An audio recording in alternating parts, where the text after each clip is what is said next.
Welcome to Kenton's videos. Enjoy the video. You already have what matters: PowerPoint and a clear goal. First, set the slide ratio and baseline duration so timing is consistent.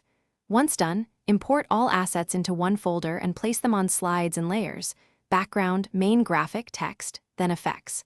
Make sure to enable the Developer tab only if you need triggers or custom actions. This early discipline prevents timing chaos and lets you apply animations predictably as you build the sequence. You now create motion with purpose.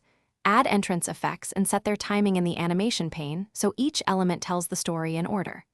Once animations exist, tune durations and easing, smooth start and smooth end, so movement feels natural. Make related items into groups so a single animation controls them.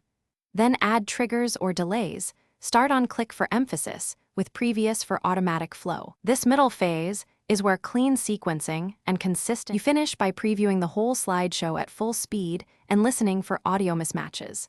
Once satisfied, export to MP4 for reliable playback, but save the PPTX for edits.